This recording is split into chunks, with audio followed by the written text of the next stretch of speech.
El estudio de hermenéutica por Armando Alanís, lección 2. Estamos viendo algo de la doctrina. Entonces vamos a seguir con ese pensamiento. Una de las preguntas que se hicieron fue tocante el concepto de doctrina, y vimos una definición. Y lo que nos estamos dando cuenta, hermanos, que a lo menos mi observación por las respuestas de todos los sitios, de todos los estudiantes, es que todos hemos sido influidos por conceptos modernos. Entonces, una de las tareas, uno de los trabajos, una de las responsabilidades de cada lector, de cada estudiante, de cada predicador, o ya para decirlo más específicamente, intérpretes de la Biblia, que son ustedes, es deshacernos de conceptos modernos y asimilar lo más posible los conceptos como se entendían en las épocas de las escrituras que estamos nosotros estudiando. Entonces, por eso cuando se habló de los mandamientos y la última clase de la definición de doctrina, las respuestas de unos eran sí y otros no, porque somos influidos. Querramos aceptarlo o no, somos influidos por los tiempos modernos. Entonces, para ser buen exegéticas y tener una buena interpretación de la palabra de Dios, tenemos que nosotros aprender cómo pensaban los del primer siglo, cómo pensaban los de antes del primer siglo, porque sabemos que la Biblia se escribió en diferentes épocas. Entonces, Moisés escribió parte de la Biblia. ¿Cómo pensaba Moisés? ¿Qué era su cultura? Porque él tenía cultura dual. ¿Cómo influyó eso también en sus prácticas, en sus pensamientos? ¿Cómo Dios usó, no quitando las dos culturas de él, pero Dios usó su manera de pensar, su manera de escribir, su manera de hablar, su vocabulario usó Dios para escribir el Pentateuco? Entonces tenemos que conocer algo de la cultura egipcia, más de la cultura en los tiempos de Moisés, que es muy diferente la cultura hebrea de los tiempos de Moisés a la cultura hebrea después del cautiverio. La cultura hebrea después del cautiverio no hay nada. Casi nada de semejanza entre la cultura hebrea después del cautiverio a la cultura hebrea en los tiempos de Moisés. Entonces yo no puedo tener un criterio o interpretar la Biblia con una cultura en mente. La cultura hebrea nomás así. Tengo que estudiar estos cambios, estas diferencias, para cuando vea una palabra en el Pentateuco o vea una palabra en Malaquías, no me vaya a confundir, le dé una interpretación como no se usaba, ¿verdad?, de ese tiempo. Llegamos al tiempo del Nuevo Testamento, hermanos. Tenemos epístolas que se escribieron al principio, vamos a decir, ya para el año 45, ya tenemos no sé, se movió. No sé, Sam, si me estoy moviendo aquí, pero ni modo, es que también la pantalla ya. En el Nuevo Testamento hubo diferentes épocas. Ya para el año 45 tenemos algunos documentos del Nuevo Testamento. Y luego ya para el año 80 o 90 tenemos otros. Las formas de escribir de Juan son muy diferentes a la forma de escribir del apóstol Pablo. Entonces uno tiene que saber esos usos de palabras y cómo las usaban estos apóstoles, ¿verdad?, que nos dieron el Nuevo Testamento. Entonces, cuando hablamos de la definición de doctrina, vimos, ¿verdad?, que había unas diferencias allí. Estuvimos viendo, hermanos, que la doctrina, las reglas de la doctrina no necesariamente son las leyes, reglas, mandamientos de la iglesia. Porque esa definición es a la misma vez específica, pero muy general, y se aplica como a una iglesia. Siendo que hoy en tiempos modernos hay mucho sobre esto de iglesias y doctrinas. Y yo prefiero decir la doctrina del Nuevo Testamento. Porque si alguien me escucha, nomás así generalmente, y he hablado en audiencias donde hay varias, diferentes denominaciones, diferentes iglesias, y si yo menciono la palabra, ¿verdad? La iglesia, todos piensan de lo mismo. Pero cuando yo digo, yo estoy hablando de la iglesia del Nuevo Testamento. Entonces dicen, y les digo yo, entonces la iglesia del Nuevo Testamento indudablemente es diferente a la iglesia de hoy en día. Eso no hay ninguna duda. Hay diferentes reglas que estamos viendo en ese momento. Hay diferentes reglas, hay diferentes leyes, hay diferentes mandamientos en todas las iglesias. Desafortunadamente, eso es en contra, por supuesto, del mandamiento, o más bien, hermano, la oración fervorosa de nuestro Señor Jesucristo, que hubiera unidad por la palabra que iban a traer los apóstoles. Y ese es uno de los objetivos, ¿verdad?, de la hermenéutica. ¿Cómo podemos nosotros ayudar en el cumplimiento de esa oración en Juan, cuando Jesucristo oró, ¿verdad?, que todos estuviéramos unidos por medio de la palabra. Ahí, hermanos, ese es uno de los principios de hermenéutica. Llegar a la unidad de los pensamientos, de la lectura, de la enseñanza bíblica. Entonces tiene que haber un sistema que nos ayude a mí, a los bautistas, a los metodistas, a los católicos, a la iglesia de Cristo, que todos llegamos a trabajar, ¿verdad? Que estemos unidos por medio de la palabra de Dios. Y esto no incluye nomás un pensamiento, incluye, hermanos, todo lo que llamamos el Nuevo Testamento. La única forma para mí, hermanos, es hermenéutica. Y luego estuvimos viendo además, la doctrina de ahí de 2 Juan 9. Esta es recapitulación, hermanos, que específicamente dentro del contexto era la doctrina de quién es Jesús, y su forma en que vino a esta tierra.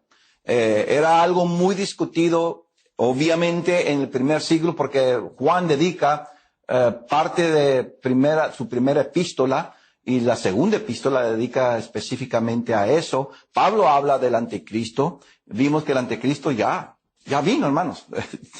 Yo prefiero creer a Juan. Si Juan dice ya está entre nosotros, pues ¿qué puedo hacer yo? Ya está. Si alguien me dice, ¿estás esperando al anticristo? Le digo, no, porque Juan dice que ya llegó al primer siglo. Hay que estudiar cómo fue, por supuesto, para no llegar a las artimañas de ese anticristo. Pero vimos ahí, hermanos, que ahí no se refería generalmente a las leyes, doctrinas o mandamientos de la iglesia. Estaba refiriendo específicamente a la doctrina de que Jesús vino en carne. Negar eso. ¿Qué dice más abajo en Juan? Ni lo recibéis. No lo recibéis. Si viene uno y no trae la doctrina de Cristo, ¿qué dice? No lo recibas. Porque, hermano, este es negar a Jesucristo. Y esa es una enseñanza esencial en el primer siglo. Vimos esto, hermanos, y aquí nos quedamos. El concepto de doctrina, vamos a hablar ya de la Biblia. Para mí la Biblia es doctrina. En su sentido simple, sencillo. Doctrina significa enseñanza. Enseñanza. Hay dos palabras en el Nuevo Testamento que se traducen de esa manera, y vamos a ver estas en este momento. Didascalía es una de ellas y tiene el número 1. Y didaqué es la segunda y tiene el número 2. Dos palabras diferentes, pero casi de alguna misma raíz. Sin embargo, tienen diferente significado. Y vamos a ver algunos de los puntos allí. Primero vamos a ver la palabra didascalía. En Romanos capítulo 15, si tienen sus Biblias, Romanos capítulo 15, versículo 4. ¿Ya llegaron ahí? Sí. Ok, si alguien llegó y me ganó, léalo por favor. Porque las cosas que se escribieron antes para nuestra enseñanza se escribieron, a fin de que por la paciencia y la consolación de la Escritura tengamos esperanza. Muy bien, gracias, hermano. Noten ustedes ahí, hermanos, la palabra enseñanza. ¿Cuál es? En griego, didascalía. Espero que todos, yo sé que esta clase ya va en griego 2, no sé los otros hermanos, pero si no, pues como quiera, hermanos, esta evidencia, esta enseñanza es útil porque después pueden aprender el idioma. Didascalía. Es la palabra didascalía y se traduce enseñanza. Pero ahora noten ustedes la misma palabra en Romanos, en 2 Timoteo, en el capítulo 3, verso 10. 2 de Timoteo, capítulo 3, versículo 10. ¿Qué dice allí? Porque tú has seguido mi doctrina, conducto y propósito, fe, longanimidad, amor y paciencia. Ok, cuando ven ustedes la palabra ahí, doctrina, ustedes pensarán, ¿es diferente a la de Romanos? Sin embargo, en el griego, Pablo no hizo diferencia. En Romanos es didascalía y en 2 Timoteo es didascalía. ¿Quién hizo la diferencia? ¿Quién hizo la diferencia? Los traductores, ¿verdad? Y está bien, hermanos. Está bien, si los traductores quieren traducir una enseñanza y la otra doctrina, yo no miro ningún problema. Lo único que es que los traductores no tienen la responsabilidad de decirnos a nosotros, tradujimos en Romanos enseñanza por esta razón, porque es algo general. Tradujimos doctrina en 2 Timoteo porque ya se especifica una doctrina de alguien. No, los traductores no nos dan esa explicación. Es nosotros que somos intérpretes que tenemos que ir a averiguar con ellos. Ellos tienen documentos porque se hicieron estas traducciones con estas palabras al español. Entonces, cuando yo veo por qué hicieron eso, ya me doy cuenta cómo ellos llegaron a ese criterio. Aquí vamos a traducir enseñanza y acá doctrina. Estos son buenos intérpretes porque ellos saben que en el contexto del idioma como lo hablaba Pablo sabía que la palabra didascalía puede tener sentido primario y sentido secundario. Entonces, ¿cuál está usando y con qué sentido? Hoy en día, hermanos, hay palabras que tienen hasta cinco maneras de aplicarse. Hasta 8 he visto algunas de ellas. El idioma del griego, hermanos, a veces puede haber una palabra para luz, que se traduce la palabra luz, y son como 5 o 6 diferentes palabras en el idioma griego. Y cuando uno ve ahí luz, pues luz es luz. Bueno, la traducción dice luz, pero el griego dice que son otras palabras. Cada una tiene un sentido específico. Lo que quiero que vean, hermanos, entonces, cuando hablamos de la palabra doctrina, no es tanto de pensar ¿qué? Pues la doctrina. Así se me enseñó en el seminario, así se me enseñó en la universidad, así se me enseñó en la escuela bíblica, así se me enseñó en Texas Gulf Coast Bible Institute, así se me enseñó en Sunset International Bible Institute. Si yo soy y quiero ser buen intérprete, voy a tener que, ¿qué, hermanos? Escuchar a mis profesores. Pero les aconsejo, no me escuchen a mí únicamente. Soy humano y puedo errar. Estudien ustedes. El buen intérprete no dice, yo soy buen intérprete porque Armando me enseñó. No dejen a nadie allá, hermanos, en las iglesias o en otras escuelas, que digan, yo soy buen intérprete porque Julio me enseñó, porque José me enseñó Flores, porque allá Cruz me enseñó. No. ¿Por eso soy buen intérprete? No, soy buen intérprete porque yo me dediqué a estudiar con la ayuda de Dios y Gracias a Dios por el profesor Alanis, o el Julio, o José. Todos trabajando juntos, Dios nos está ayudando para ser buenos intérpretes. ¿Me explico lo que quiero decir? Este es un ejemplo aquí, hermanos. ¿Por qué digo yo? No nomás lean la Biblia y que alguien predique o enseñe una clase, ahí la palabra enseñanza, hay que ver de la enseñanza del Antiguo Testamento, hay que ver la doctrina del Nuevo Testamento de Pablo. No nomás así, hay que hacer un estudio más profundo que esto para ser buen intérpretes. Ok, vamos a ver en Romanos capítulo 6, verso 17. Romanos, vamos a regresar a Romanos capítulo 6, verso 17. ¿Y qué dice ahí? Si me gana alguien, pues magnífico. Pero gracias a Dios, que aunque erais esclavos del pecado, habéis obedecido de corazón a aquella forma de doctrina a la cual fuisteis entregados. Ok, ahí está la palabra doctrina. Didascalía, ¿qué quieren ustedes? ¿Didascalía o didaqué? Es didaqué. Noten que el número 2 ahí, el número 2. Entonces Romanos 6:17, el número 2 hace referencia a didaqué. ¿Qué dice Timoteo 1:9? Disculpen, Tito 1:9. Retenedor de la palabra fiel tal como ha sido enseñada, para que también pueda exhortar con sana, ¿qué? Enseñanza en la versión del 60. La palabra ahí, sana enseñanza, es didaqué. ¿Qué están viendo? En Romanos Pablo usa la palabra didaqué y la traduce, ¿qué? Doctrina, esta forma de doctrina. Y luego escribe a Tito y usa la misma. Los traductores optan en traducir didaqué allá en Romanos 6:17, doctrina, y en Tito 1:9 traducen ¿qué? Enseñanza. Hay una gran diferencia en términos modernos entre enseñanza y doctrina. Piensen en esto.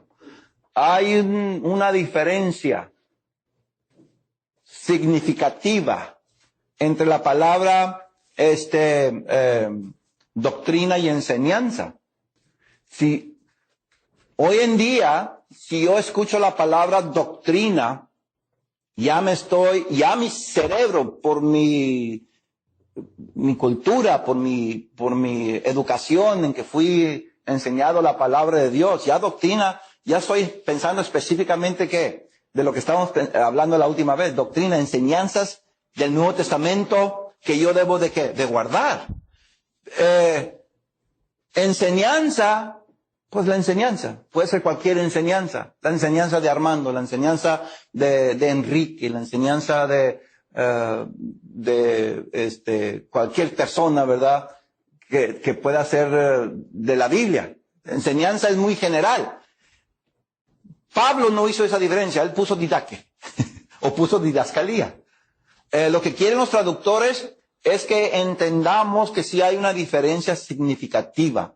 Cuando dice que las cosas escritas en el Antiguo Testamento, vamos a decir, son para nuestra enseñanza. ¿Ven ustedes que la palabra y enseñanza generaliza la enseñanza del Antiguo Testamento?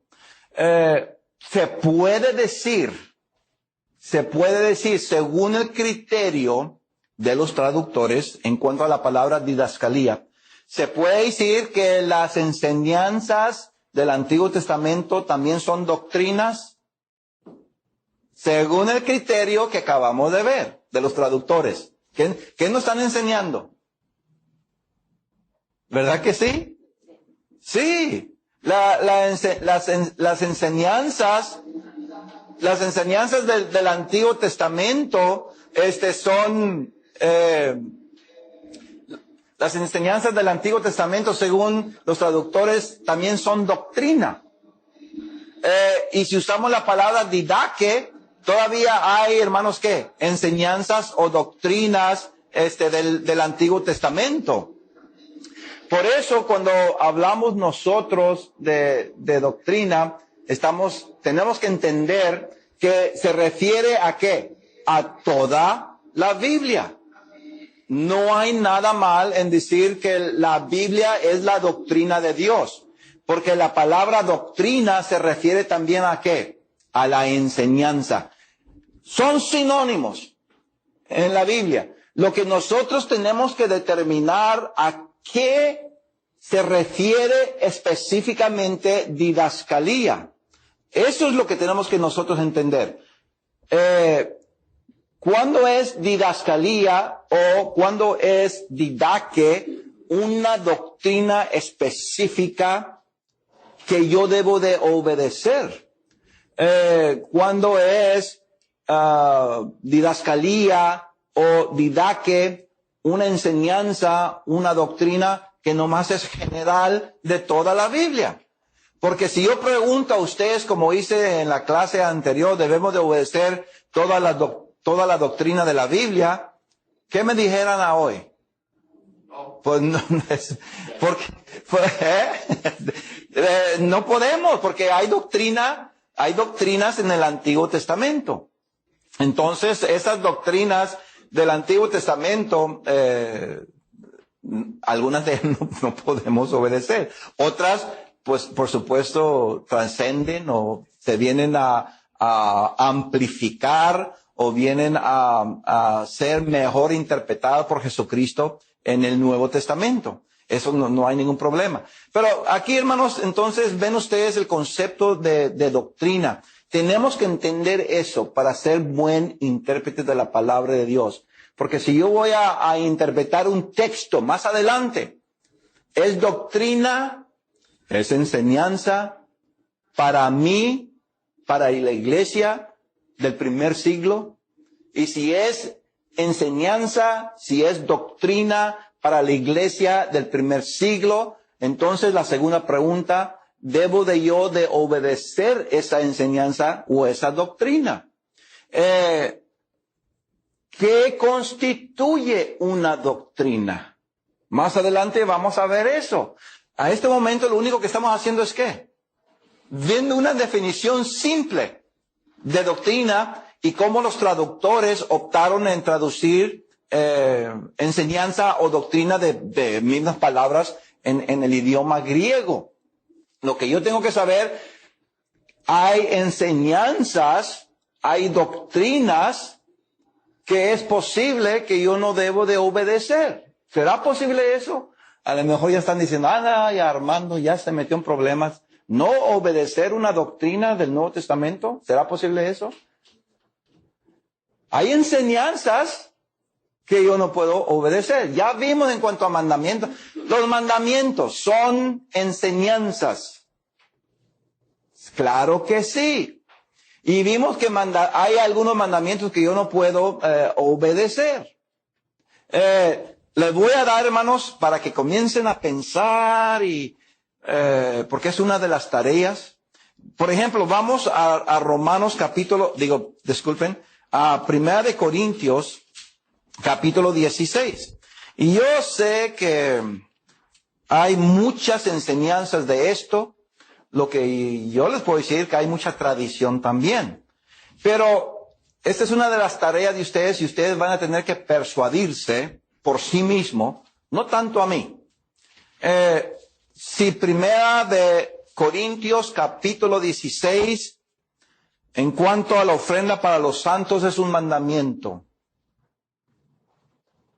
Es una doctrina que la iglesia del siglo XX debe de obedecer. Pónganse a pensar en eso.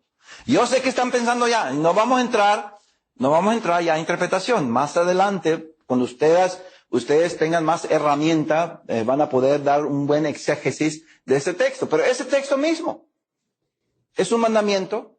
Y si es un mandamiento, entonces es una doctrina que la iglesia debe de practicar. Y si es una doctrina, entonces tenemos que estar haciéndola como se enseña allí en 1 Corintios capítulo 16. Ustedes tienen que dar una buena interpretación, no en base y criterio moderno, sino en base, criterio y pensamiento del apóstol Pablo, y cómo la escribió allí, a qué se refiere, a qué estaba diciendo. Entonces, hay doctrinas, hay mandamientos, hay enseñanzas que no podemos nosotros obedecer porque fueron específicamente para una persona. Hay la enseñanza bíblica que Pablo manda a Timoteo que vaya a Roma y traiga el capote. Hay esa enseñanza bíblica, ¿verdad? Bueno, es una doctrina. Ahora estoy usando yo cómo usan los traductores, buen intérpretes, los de la versión Reina Valera del 60, buen intérpretes. Pero quiero que piensen como ellos. Pablo mandó, ¿verdad? Timoteo, tráete el capote, los pergaminos y todo eso. Esa es una enseñanza. Yo puedo enseñar eso en la Biblia, en una clase bíblica. Ahora vamos a hablar de una clase bíblica, ¿verdad? En domingo o miércoles cuando nos reunimos. Vamos a ver la enseñanza en cuanto de la relación entre Pablo y Timoteo en cuanto a documentos. ¿Y qué comenzó a enseñar? Bueno, Pablo mandó a Timoteo que llevara eso para allá. Esa enseñanza bíblica que yo enseño, ¿se fijan? Yo estoy enseñando. Es una doctrina. Si yo digo en términos modernos, es una doctrina, entonces, si es doctrina, yo debo de obedecerla. ¿Puedo obedecer yo eso? No. Me habla Pablo a mí, Armando Alanís. Tengo que preguntarme eso. ¿Puedo yo cumplir con esa directiva, con ese imperativo de Pablo a Timoteo? Yo no puedo. Sin embargo, ¿es una qué? Enseñanza. Pero no es doctrina. ¿Cómo usan los traductores la palabra enseñanza? ¿Y cómo se usa la palabra doctrina? ¿Se fijan? Enseñanza, hay opciones. Se me puede enseñar que puedo aprender historia, pero no quiere decir que yo la voy a vivir o la voy a practicar. Por eso es la palabra enseñanza.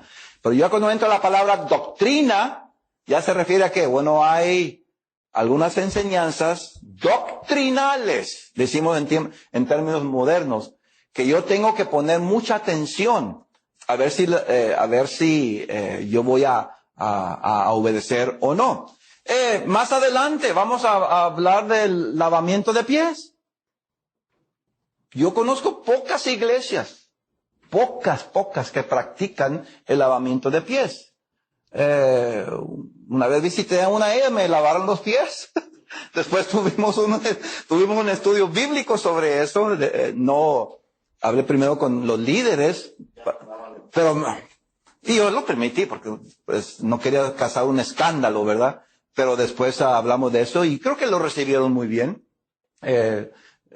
La última vez que yo estuve con ellos todavía estaban estudiándolo y tratar de averiguar todo eso. Pero mira, ahí está.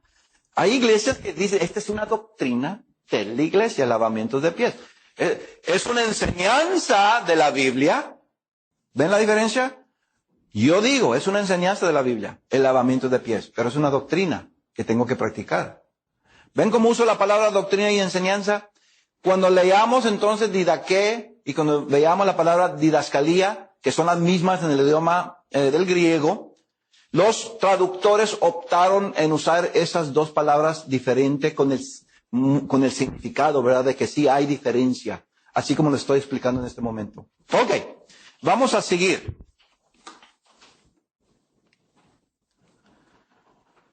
El problema de la inspiración, este es otro problema. Vamos a ver aquí, ¿cuál es el significado de inspiración? Segunda Timoteo 3:16. Vamos a leer ese texto. Segunda Timoteo, capítulo 3:16. Lo que estamos haciendo en este momento es ver ciertos textos con algunos conceptos muy modernos, pero que su significado y sentido antiguo realmente no ha sido aplicado. Es lo que estamos viendo en estos términos. En 2 Timoteo 3:16, ahí generalmente, hermanos, dice, toda la escritura es inspirada por Dios y útil para enseñar, para redarguir, para corregir, para instruir en justicia. Otras versiones traducen allí toda escritura inspirada por Dios. Noten la diferencia. Hay versiones que traducen así. La del 60 traduce toda la escritura es inspirada por Dios. Hay otras versiones que traducen toda escritura inspirada por Dios. ¿Qué diferencia hay en esa traducción?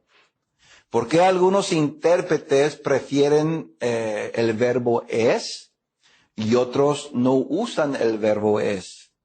Una traducción dice toda la escritura es inspirada por Dios, dando a entender entonces ¿qué? Toda la escritura. ¿Cuál es toda la escritura? Acuérdense que es Pablo escribiendo a Timoteo. Toda la escritura es inspirada por Dios. ¿Será todo el Antiguo Testamento? ¿Antiguo Testamento? Hay algunos que dicen Antiguo Testamento. ¿Qué si se traduce toda escritura inspirada por Dios? Es útil para enseñar. Entonces yo tengo como buen intérprete saber cuál es escritura inspirada y cuál no es.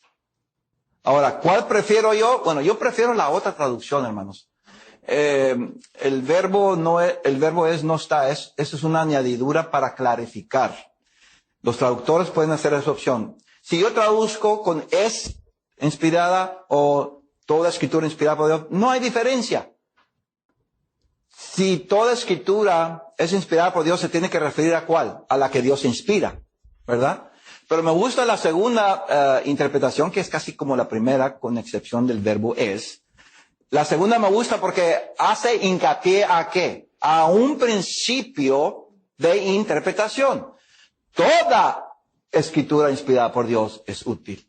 Pero hay escritura que no es inspirada por Dios, que no es útil. Como buen intérprete, ¿qué debo de hacer? Tengo que separarla.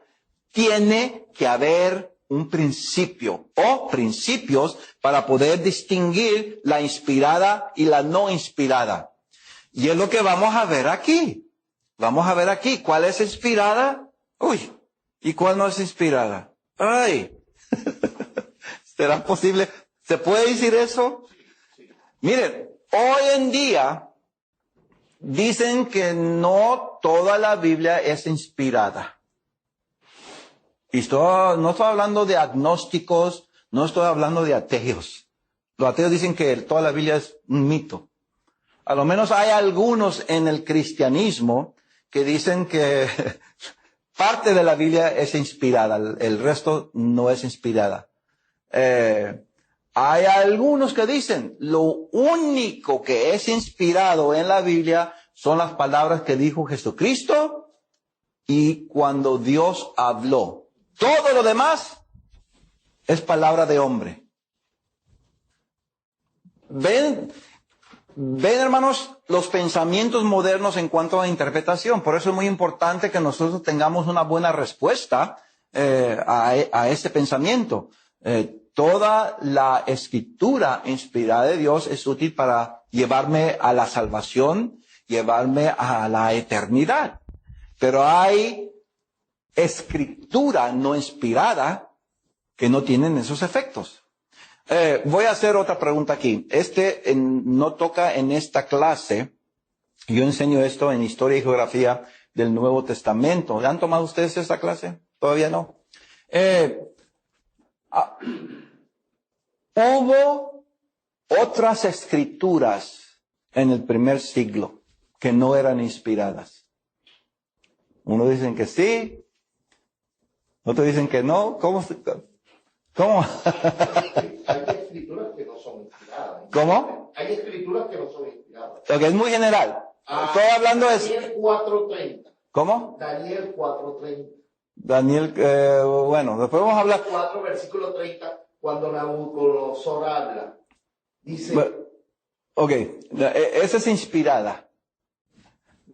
Después vamos a hablar de eso. Tenemos que hacer diferencia en el contexto aquí. Toda escritura inspirada y toda escritura es inspirada. Pero vamos a hablar de inspiración. Pero vamos nomás al Nuevo Testamento, antes de ir al Antiguo. lo que estoy diciendo, en el primer siglo, en los tiempos de Cristo y los apóstoles, hubo escrituras. Cuando yo digo escrituras, son enseñanzas que se estaban enseñando ¿a quién? A la iglesia, como si fueran ¿de quién? De Dios. Hubo escrituras en el primer siglo que no eran inspiradas. Y si dicen ustedes, sí hubo escrituras, ¿dónde está la prueba? No nomás digan, no, sí hubo escrituras en el primer siglo, en los tiempos de los apóstoles, que no eran inspiradas. ¿Cómo saben? Díganme ustedes, denme la prueba. Ejemplos. Claro. Claro, cuando hablaba, por decir, a Simón, Eso es inspirado. cuando Me- hablaba, decía los fariseos, bueno, este hace prodigio como... Ok, eso es inspirado. Fíjense, ven hermanos, no podemos captar el sentido de inspiración. Por eso es muy importante que entremos en esto. Fíjense la pregunta, no es una pregunta capciosa. Cuando Parece capciosa, pero creo que piensen bien. Miren, otra vez la pregunta. Hay escrituras, cartas, epístolas.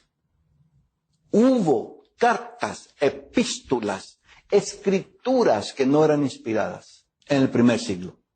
No estoy hablando de dichos, no estoy hablando de frases. Dice que hay algunas escrituras que había más cartas de las que pusieron aquí en la Biblia que habían escrito, pero Bueno, eso es lo que dicen. Quiero yo que me digan, quiero que Pablo me diga. Si Pablo me dice, sí hubo epístolas, cartas, escrituras que no son inspiradas, digo yo, amén, lo creo. Pero si alguien acá, Moody, McCarvey, Campbell, Wesley, me dice a mí sin prueba, ok, está bien Wesley, está bien Campbell, está bien. Pero si Pablo me dice, wow, es lo que quiero. Escucho a Wesley, a Campbell y a McCarvey, los escucho, pero yo quiero, buen intérprete escucha con respeto, ¿verdad? A los grandes eruditos que tenemos, pero no menosprecia que lo diga mejor Pablo. Pablo no fue educado en una universidad, no tiene su doctorado en PhD ni maestría, pero sin embargo tuvo el mejor maestro de maestros para la mejor maestría de todas las maestrías, ¿verdad? Directamente de Jesús y más inspirado por Dios. Ahorita vamos a hablar más de eso. Piensen en eso. Vamos a ver dos textos para que de una vez vayan ustedes asimilando esto. Por ejemplo, vamos a Tesalonicenses.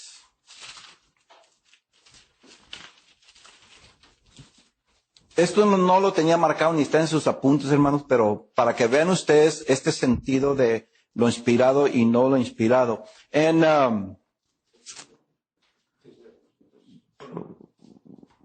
No sé si es primera o segunda. Vamos a ¿Pero qué dice?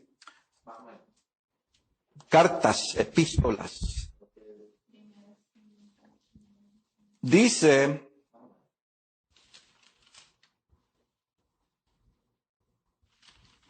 es en segunda, en primera.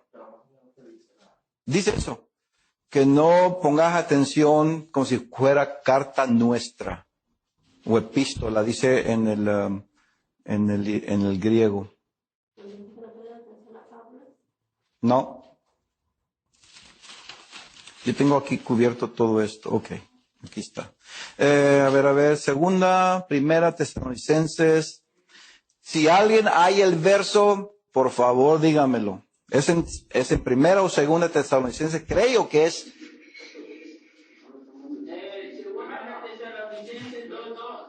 Segunda, gracias hermano.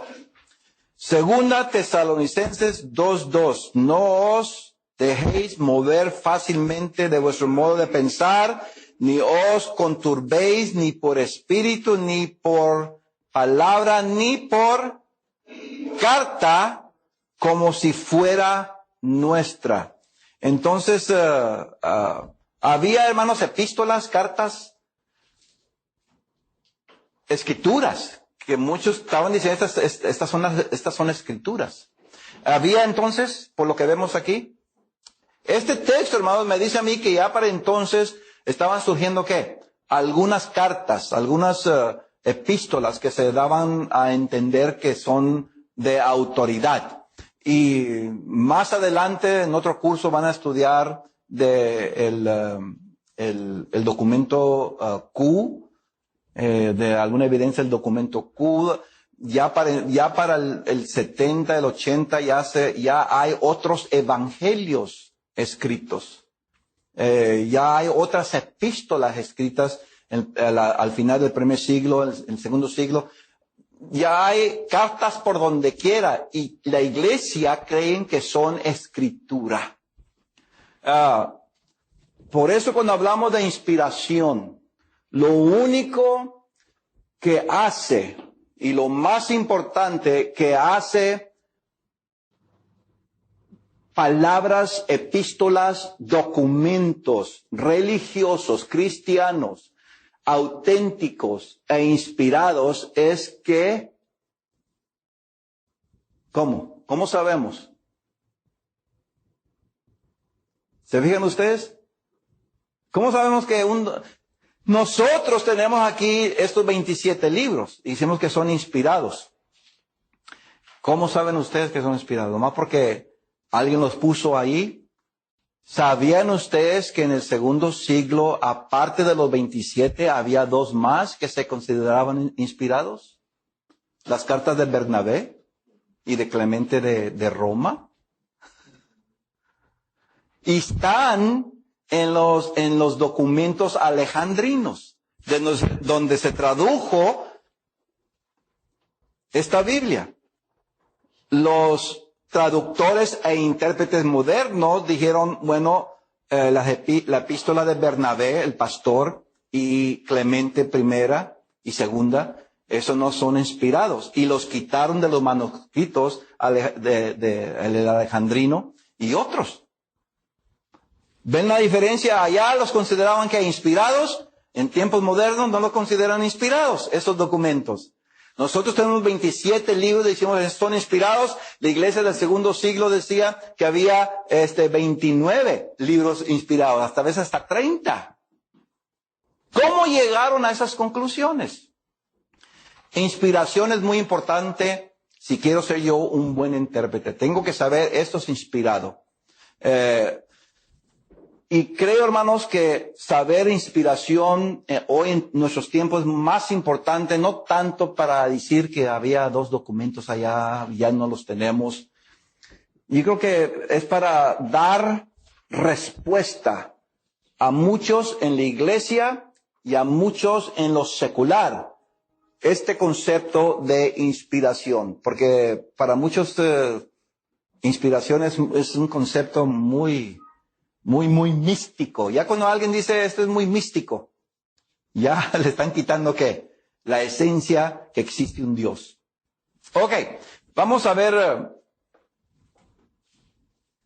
cuál es el significado de inspiración.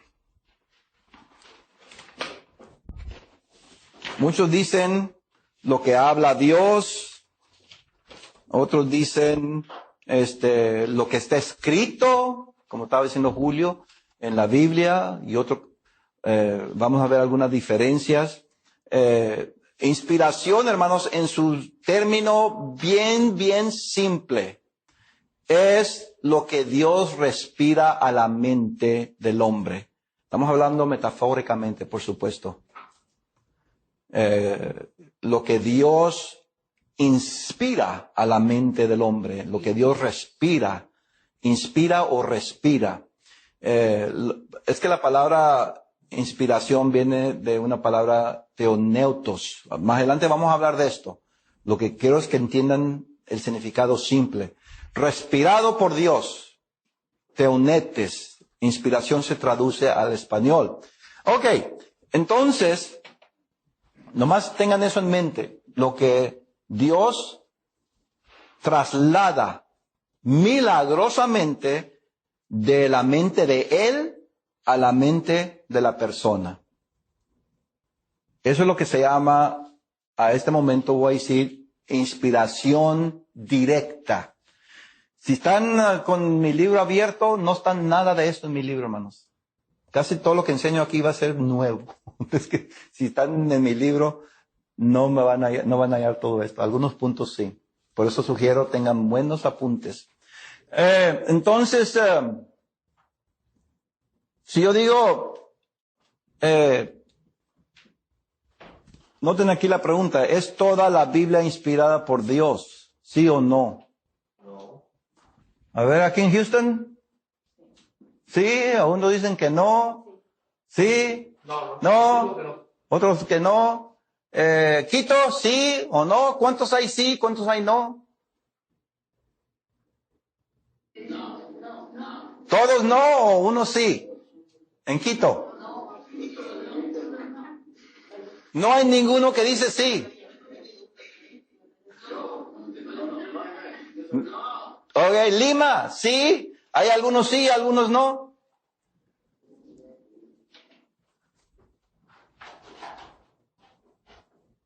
Ok, creo que tenemos a Lima, ¿verdad? Parece que entraron. ¿Qué de Little Rock? Ok, Cruz. No.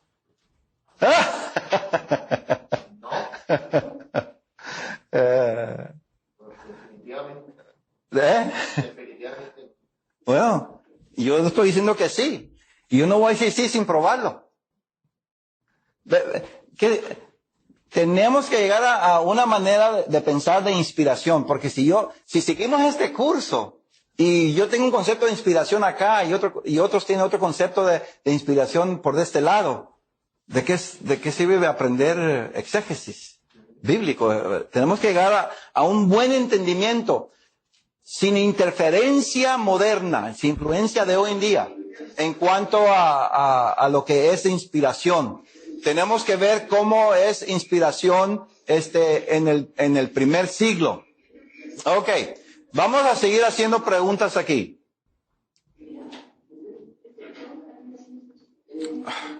Disculpen. Hermano, ¿pueden apagar el micrófono, por favor? Ok. Ahora sí, Julio. Aquí está otra pregunta.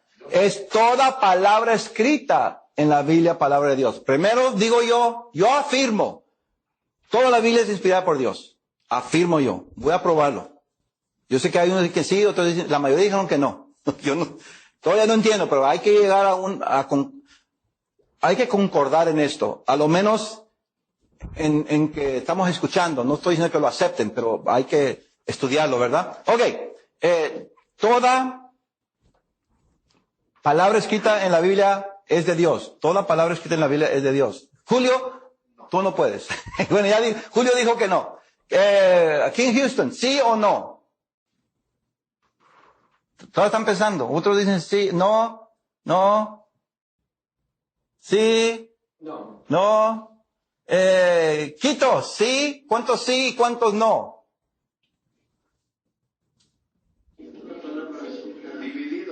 Están divididos, ok.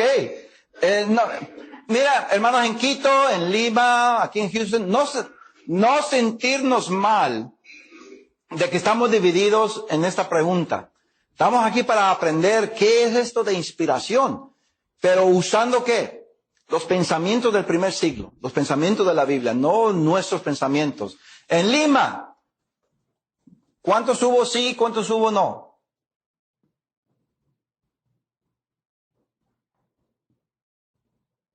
Ok, todavía no contestamos de Lima. ¿Qué en Hidden Valley?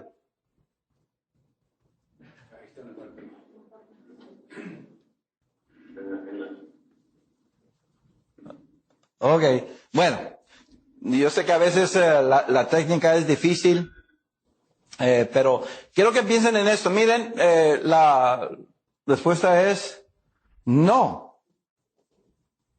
No todas las palabras en la Biblia son de Dios. Ok, vamos a ver. ¿Qué dice Éxodo 8:25? ¿Y qué dice Mateo 12:24? Si alguien busca Éxodo 8:25, yo busco Mateo 12:24. Doy estos textos, hermanos, para que nosotros comencemos a pensar más en el contenido, en el contexto, en el contenido contextual de la Biblia. ¿Qué dice Éxodo capítulo 8, verso 25? Entonces Faraón llamó a Moisés y a Aarón y les dijo, andad, ofreced sacrificio a vuestro Dios en la tierra. ¿Quién dijo andar, ofrecer sacrificio a vuestro Dios en la tierra? El faraón. Faraón. ¿Dijo esto Dios? ¿Sí o no?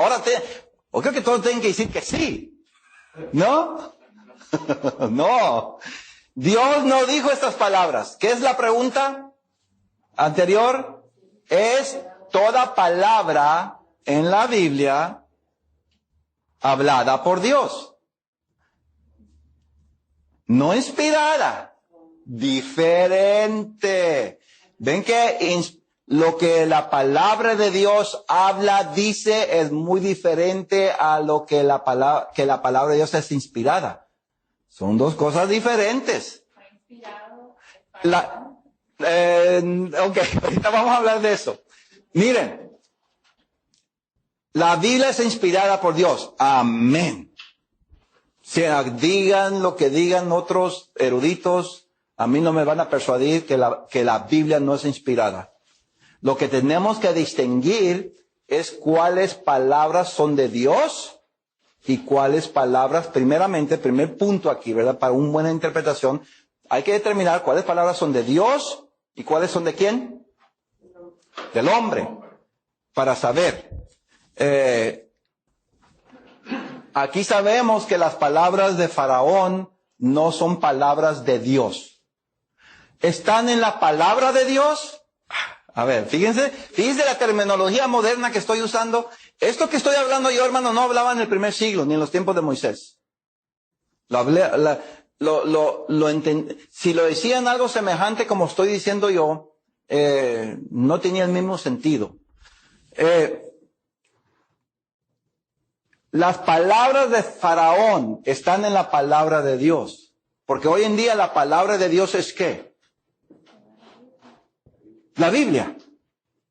¿Ven? La palabra de Dios es la Biblia. Cuando Pablo dijo, yo hablo las palabras de Dios, ¿a qué se refería? ¿Se fijan ustedes que no? Pablo no está hablando lo mismo que yo. Pero él usó esa frase.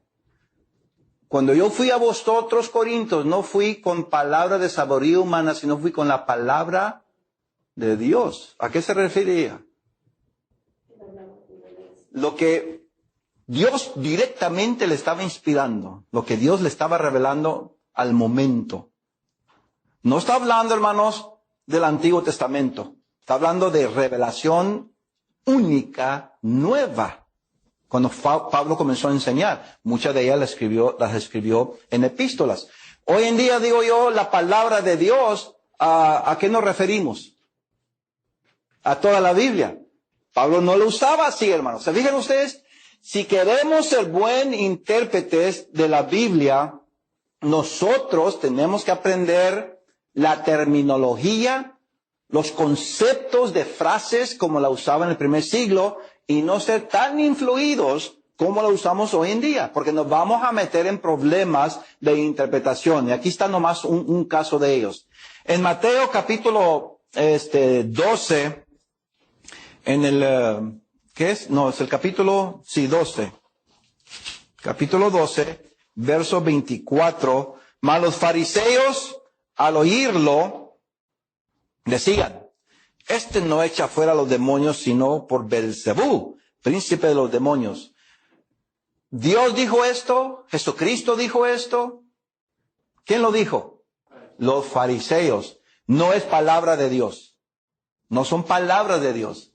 ¿Ven lo que estoy diciendo yo, hermanos? En el primer siglo hubieran dicho, esas no son palabras de Dios.